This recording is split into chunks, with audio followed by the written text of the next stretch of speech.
आणि यानंतर पाहूयात राजकीय विश्वातील काही महत्त्वाच्या घडामोडींचा वेगवान आढावा। राजापूर तालुक्यात शरद पवार गटाला खिंडार। तालुका प्रमुख आबा अडेवरे यांच्यासह शेकडो पदाधिकाऱ्यांनी शिवसेनेमध्ये केलाय प्रवेश। राजापूरचे शिवसेनेचे आमदार किरण सामंत यांच्या उपस्थितीमध्ये हा पक्ष प्रवेश झाला।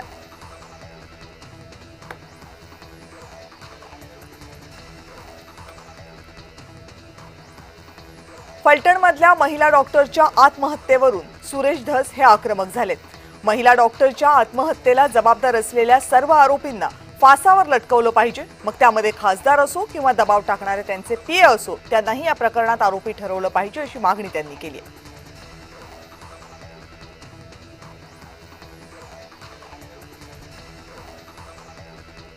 देवेंद्र फडणवीस यांच्याकडे गृह खातं आल्यापासून त्यांचं लक्ष हे कायदा आणि सुव्यवस्था, महिला सुरक्षा यावर नाहीये, तर विरोधी पक्षातील नेत्यांच्या विरोधात काय कारस्थानं करता येतील यावर असतं। ही टीका केली आहे संजय राऊत यांनी। या अशा घटना महाराष्ट्राच्या कानाकोपऱ्यात सातत्यानं होताना दिसतात असंही संजय राऊत यांनी म्हटलं।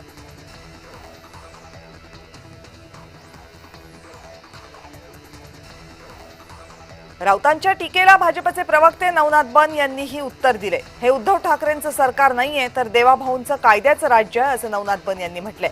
पालघरमध्ये साधू मारले तेव्हा गप्पा होतात, वाजेच्या वसुलीसाठी नाही तर लोकांच्या सेवेसाठी देवाभाऊंचं सरकार आहे असा दावा नवनाथ बन यांनी केलाय।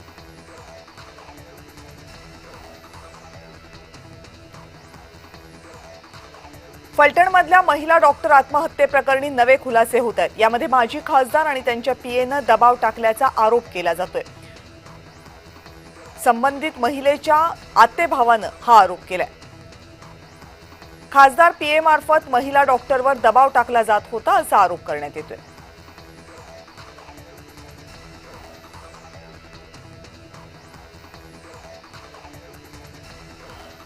फलटणमधनच या प्रकरणातली आणखीन एक अपडेट समोर आलेली आहे। खासदारांच्या पीए संदर्भात जे बोललं जाते ते खासदार नेमके कोण असा प्रश्न उपस्थित करण्यात येतोय। महिला डॉक्टर प्रकरण हे सगळं काळीमा फासणारं प्रकरण आहे अशी टीका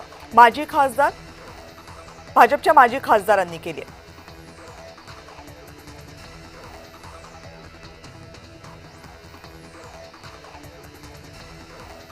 फलटण बलात्कार प्रकरणाशी अभिजित निंबाळकर यांचा संबंध असल्याचा गंभीर आरोप केलाय अंबादास दानवे यांनी। यावर मुख्यमंत्री देवेंद्र फडणवीस काय कारवाई करणार असा सवाल त्यांनी केलाय।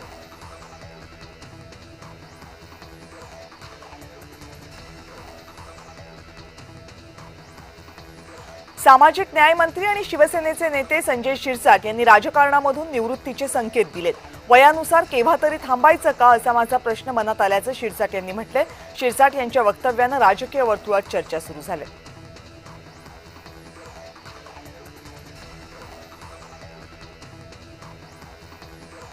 उपमुख्यमंत्री एकनाथ शिंदे तातडीनं दिल्ली दौऱ्यावर रवाना झाले। या दौऱ्यामध्ये ते वरिष्ठ नेत्यांशी चर्चा करणार असल्याची माहिती सूत्रांनी दिली। महायुतीमध्ये एकमेकांवर होणाऱ्या टीकांबाबत ते चर्चा करणार असल्याची सुद्धा माहिती आहे। टीका टाळून एकजुटीनं काम करावं असं एकनाथ शिंदे यांनी म्हटलंय।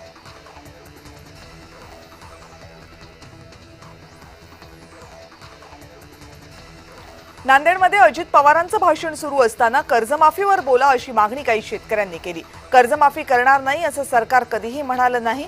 योग्य वेळी आम्ही कर्जमाफी करू। नुकसान भरपाईसाठी 31,000 कोटी रुपये लागले असं उपमुख्यमंत्री अजित पवार यांनी म्हटलं।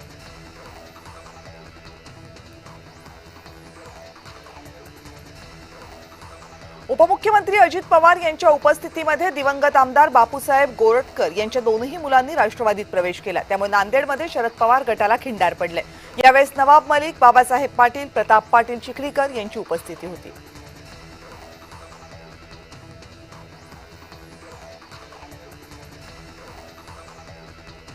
मुंबई महानगरपालिकेसाठी भाजपचं 150+ टार्गेट आहे। केंद्र आणि राज्य सरकार पाठोपाठ मुंबई महानगरपालिकेमध्ये वर्चस्व प्रस्थापित करण्यासाठी भाजपकडून आखणी केली जाते। 150 जागांवर उमेदवार उतरवण्याचा भाजपचा प्रयत्न आहे, तर शिवसेनेला 65 ते 75 जागा द्यायला भाजप अनुकूल असल्याची सूत्रांची माहिती आहे।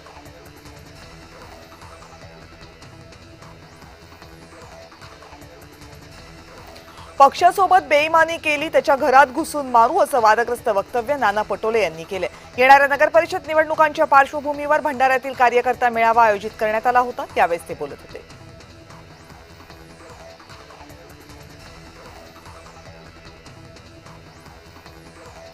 25 ते 30% कमिशन शिवाय नगर परिषदेमध्ये कोणतंही काम झालं नाही असा आरोप भाजपचे नेते परिणय फुके यांनी केलाय। यामध्ये कोट्यवधींचा घोटाळाही झाला असल्याचं त्यांनी म्हटलंय। नगर परिषदेमध्ये आपली सत्ता आली तर त्याची चौकशी करू असा इशारा दिलाय।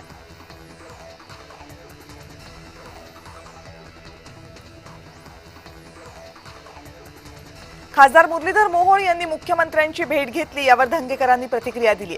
जैन मंदिराची जागा खाण्याचा प्रयत्न बिल्डरांच्या मार्फत मोहोळांनी केला, याचा जाब नक्कीच फडणवीसांनी विचारला असेल असं धंगेकर म्हणाले।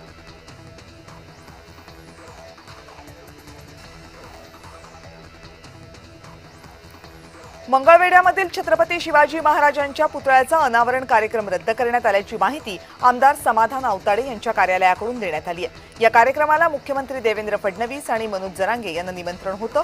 आयोजकांना न सांगताच जरांगे यांना निमंत्रण दिल्यानं गडबड झाल्यामुळे कार्यक्रम पुढे ढकलण्यात आल्याची चर्चा आहे।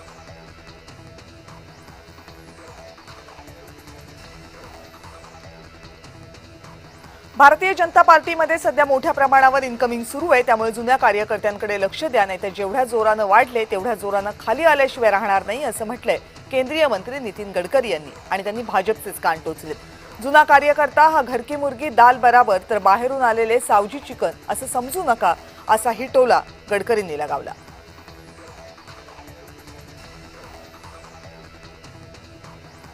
भाजपच्या आमदार मंदा म्हात्रे यांनी नवी मुंबईतील निवडणूक अधिकारी पैसे घेऊन मतदार यादीमध्ये नोंदणी करतात असा गंभीर आरोप केला होता। या आरोपांवरून आता मनसे आक्रमक झाली आहे। मनसेच्या शिष्टमंडळानं नवी मुंबई पोलीस आयुक्तांची भेट घेतली, मंदा म्हात्रेंच्या आरोपांची चौकशी करण्याची मागणी केली आहे।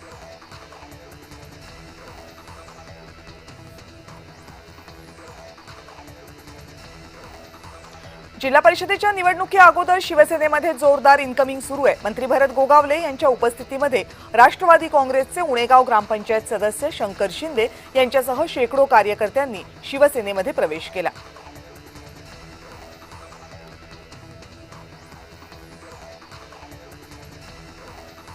बाळासाहेब देसाई सहकारी साखर कारखान्याच्या 52व्या गळीत हंगामाचा शुभारंभ पालकमंत्री शंभूराज देसाई, कारखान्याचे चेअरमन यशराज देसाई यांच्या हस्ते झाला।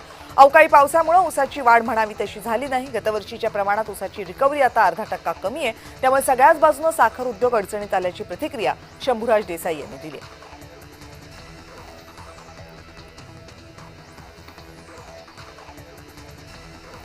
शरद पवार गटाच्या हिंगोली जिल्हाध्यक्षपदी माजी सभापती मुनीर पटेल यांची निवड झाली आहे। या अगोदर ते काँग्रेसमध्ये होते, पण काँग्रेसमधल्या अंतर्गत गटबाजीला कंटाळून त्यांनी जिल्हाध्यक्षपदाचा राजीनामा दिला आणि ते शरद पवार गटामध्ये आले।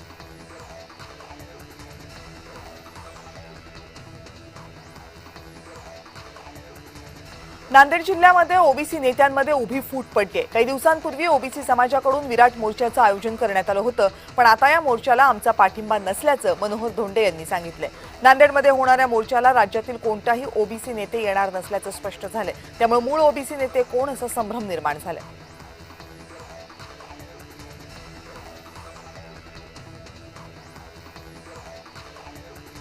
नांदेडमध्ये स्थानिक स्वराज्य संस्थांच्या निवडणुकीत महायुती होणार की नाही याबाबत संभ्रम आहे। मित्रपक्षांनी तयारी दाखवली तर चर्चा करू असं भाजपचे नेते आणि खासदार अशोक चव्हाण यांनी म्हटलंय। यावर आमदार प्रताप पाटील चिखलीकर यांनी प्रतिक्रिया दिली आहे। महायुती तुटू नये ही माझीही भावना आहे, जर जमलं नाही तर आमची स्वबळाची तयारी आहे असंही चिखलीकर यांनी म्हटलंय।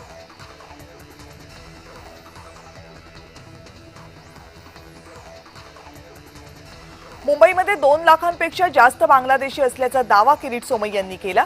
हे बांगलादेशी अनधिकृतरित्या ओला उबर, बांधकाम साइट्स, फेरीवाले, मेहंदीवाले म्हणून काम करतात। सरकारनं विशेष मोहीम राबवून त्यांची ओळख पटवावी आणि त्यांना परत पाठवावं असंही किरीट सोमय्या यांनी म्हटलंय।